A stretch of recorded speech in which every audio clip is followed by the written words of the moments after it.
we go then.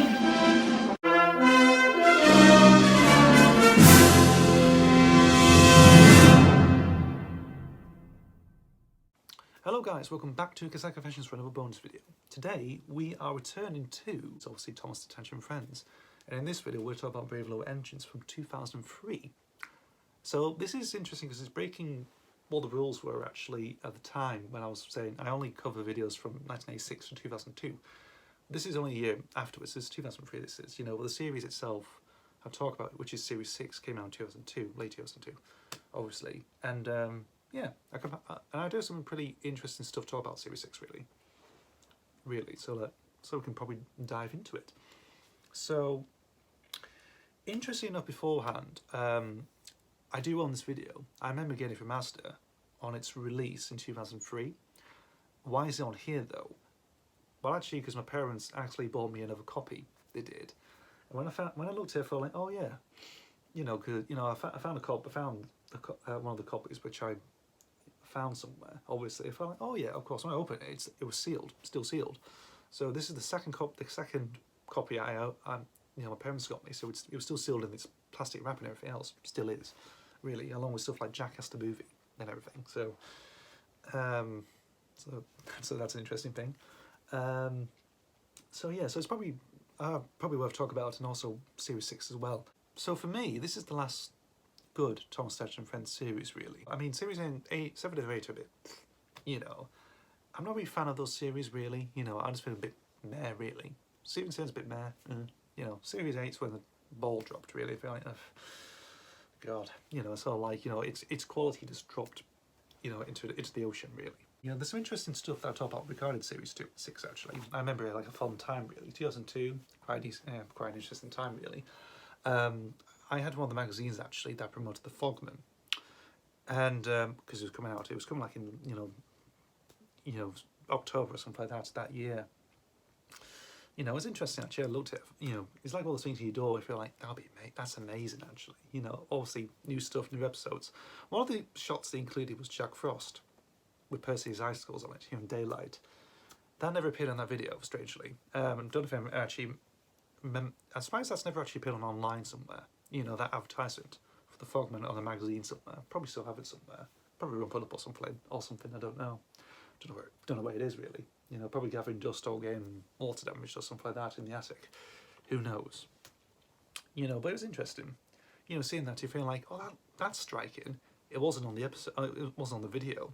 It didn't get released until DVD until the complete Series 6 came out. But I did watch it on CITV, I did, when they broadcast it. I thought, like, oh, okay, that's decent, you know. You know, so I did see it on televised broadcast somewhere, you know. And same with other ones as well, like Duncan. That was one. That's actually one my mum recorded for me while I think I was at school or something like that. You know, I was at school at the time, and obviously go home and said, you know, she recorded this off CITV. I think it was like in the early in the morning. I actually don't know really. You know, but it was she recorded it on video, was it? I think it might have been video actually. So it's just like one episode really. So I probably still have it somewhere, maybe, unless it got taped over. I'm not entirely sure, really. You know, but that was taped. That was. What else do I saw? It's Only Snow. That's another one that I saw on CITV when it got broadcast on TV. None G. I think it was like, you know, on CITV at the time, and the first one on the video, of course, on here is A Friend in Need, which I saw on broadcast as well. I thought that's quite striking, really, with Jack and, you know, lifted up the bridge and everything else. That's quite interesting. You know, really good stuff actually. I do like A Friend in Need. I think it's a good one actually. It's one of my favorites from, you know, Series 6, along with, again, stuff like Jack Frost, Duncan, and It's Only Snow. I'd probably say those are my favourite episodes from Series 6, really. You know, and yeah, that's a good episode to start on. Really nice actually, and again, good. You know, nice way to start off. Then we've got Scare the Engines, which is again another favourite actually. Really good stuff. Some good good stuff. The music by Malcolm Jr. is actually really good, really good. You know, and the scene, obviously, when Thomas escapes from the smelters, you can hear like the strings going. It's like a bit like Bernard Herrmann's Psycho. In there, actually, when you listen to it, you feel like it's a bit like, yeah, the music from Psycho. It's just in there. It's strange, really. You know, when he walks out, when he just escapes out the smelters, you hear these like staccato strings going on. It's like, tack, tack, tack, like all this sort of stuff. It's really, you know, pretty good. Quite amazing. Shame that they never actually used anything like that again, really. It's like from that one episode. Really, really good stuff. You know, listening back to, if you watch Skelly Entrance, listen back to it, you feel like, okay, that's been effective. And it's good. It's a good one, actually. You know, it's a nice Thomas Percy, Duck story included. Really nice, you know, perfect. A nice, good, spooky episode, I would say. Really good stuff. The next one goes another spooky episode, which is Percy and the Haunted Mine, and this is where the quality starts dropping sometimes. Really, I think you could see the you know, everything's, you know, like, you know, the drop in quality's coming. Really, I mean, there's other episodes like that. Really, I mean, there's another one coming up next. Really, in this video, yeah, Percy and the Haunted Mine, not a good one really. There's some good nighttime shots, of course, on the mine sinking. Really, and that's pretty good. Really, and it's quite scary as well. You know, it's all works. And it's all spooky shots and everything else. It works.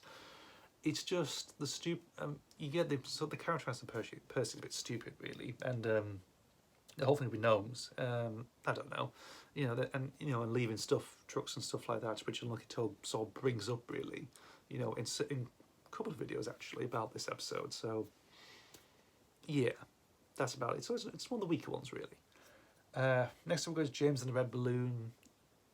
I mean, it's interesting. You know, it's quite a funny story. You know, like Thomas and James thinking this red balloon is taking all the jobs, all the passengers and stuff like that, and James reunites the balloon and everything else.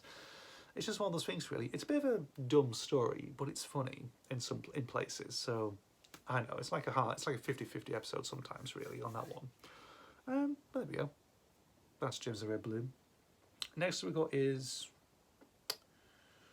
I might do this out of order sometimes. So maybe Toby Had a Little Lamb.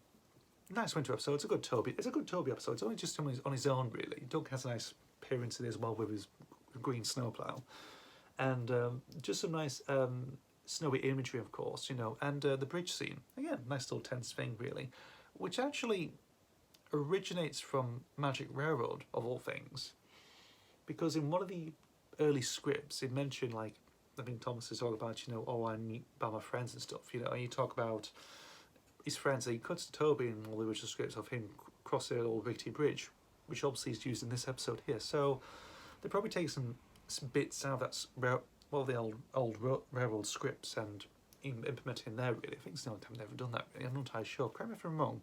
Comment down below if they do something else, similar, like in other stuff, really. You know, in terms of the old scripts, really. But so I look back at that, I feel like, oh. And I see, again, Unlucky Doug, you know, did this thing with his analysis video for the old scripts and stuff. You feel like, you know, there's the old time shots, but they used the scene in this episode and stuff like that. You know, it sort of reappears again. Okay, that's interesting. That's pretty good. Next up we got is Thomas Pearson Squeak. This is another funny one, actually. This is where the Dirty Percy meme comes from, really, or when it was using YouTube poops and stuff like that. This is where it comes from.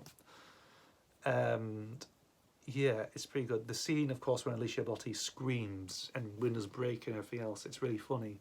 Definitely a Cottabatura. Brilliant. Amazing. And also it's a little mouse in Clarabelle. Funny. It's pretty nice. It's pretty decent, actually, you know. It's a funny one, that is, indeed. Yeah. That's pretty good. Next up we got is Edward the Really Useful Engine. One of the worst stories, actually, because it's retelling stuff from series 1, saying Edward's old, he's useless and everything else, and the whole thing about, you know, there's nothing redeemable about it, really. And over time, of course, people think like, yeah. When I first watched it, I thought, oh, it's just average, really. Over time, though, especially with the Unlucky Tug's reception of it, so how he looks at it, feeling like, yeah, that's true, actually. Yeah, it's not a good episode, really. So it's the weaker ones, of course. It's probably like the ranked down, very down below, really, on that front. And yeah, strangely enough, yeah. And we end up with another one, actually. That's sort of seems worse. It's Rusty Saves the Day, involving, you know, the Scarlow is lying, getting close because it's damaged and rusted and breaking apart, whatever. And so Tom Pack Control closes it, really. You know, and you know, it's like, why? you know, it seems ridiculous. It's very ridiculous though, and it's like, you know, it's again, it's like another one's worst stories, including this series. Really, it's a mixture of good and bad in this one. So this video is a mixed bag, you know, and it's probably one of the last Thomas videos I'm going to talk about on Cassette Confessions. Really, it's only because you know, my parents bought me this copy, and I had it I had this before really. I got it from Asda, but this one, don't know where it came from, Asda Morrison's, wherever it came from, you know, and it was still sealed. So there we go. So that's Brave Little Inventions from 2003.